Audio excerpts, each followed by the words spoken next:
Muling naging laman ng katuwaan ang kapamilya actress at PBB Season 10 big winner na si Angie Salvacion matapos mapanood ang kanyang naging pag-arte sa pinagbidahang palabas na The Four Bad Boys and Me.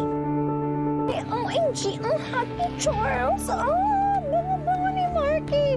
Ako na ng Jadon's my love! Kadire!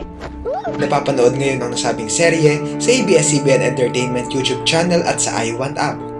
Kasama niya sa palabas na ito ang BGYO member na si Jello Rivera, ang PBB celebrity housemate na si River Joseph, aktor na si Harvey Bautista, at PBB ex-housemate na si Dustin Mayores.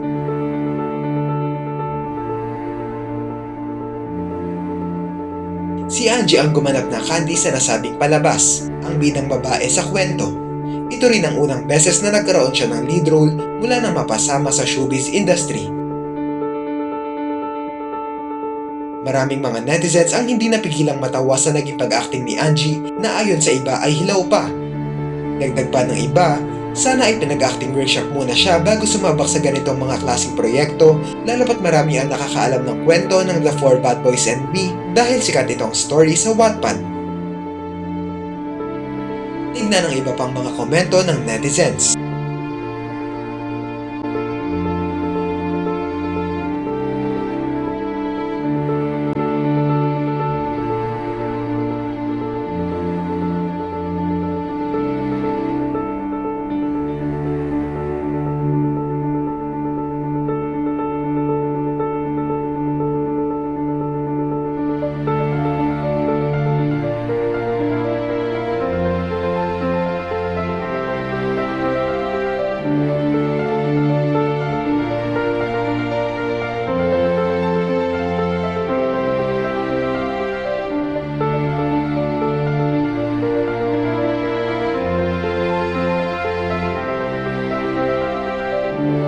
Hindi ito ang unang beses na natawa ang mga netizens sa pag-arte ni Angie dahil noong naging kasama siya sa palabas na linlang na pinagbidahan nila Kim Chiu at Paolo Avellino ay naging laman din siya ng meme sa social media.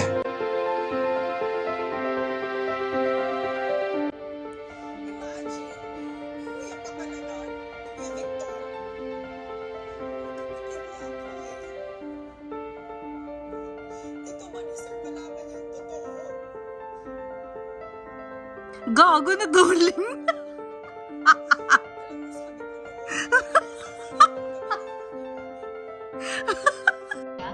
Para hintayin na lang siya magising. Baka bukas sa makalawa, pwede niyo na siyang iuwi. Salamat, Dok. Salamat ho. Sige po, susunod ko lang po yung mga prescription.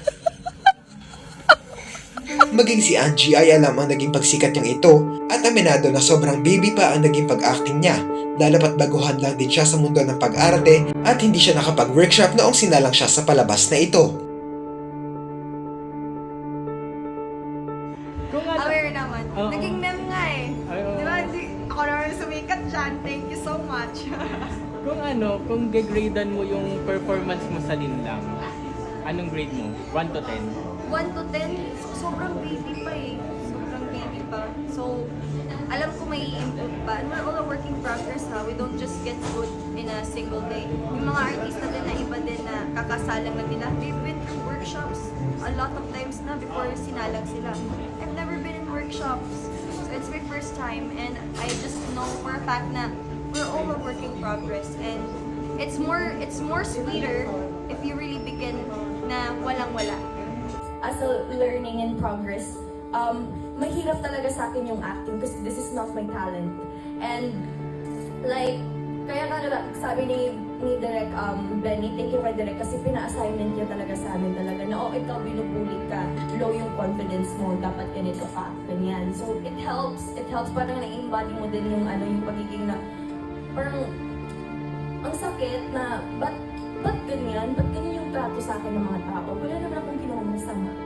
And I just wanted to share it. Sa kabila ng natatanggap ng mga batikos na ito ni Angie, hindi maikakailang patuloy pa rin umaarangkada ang kanyang career sa ABS-CBN at marami ang umaasa na mas mahahasa pa siya sa pagkanta, pagsayaw at pag-arte. Ano ang masasabi niyo rito?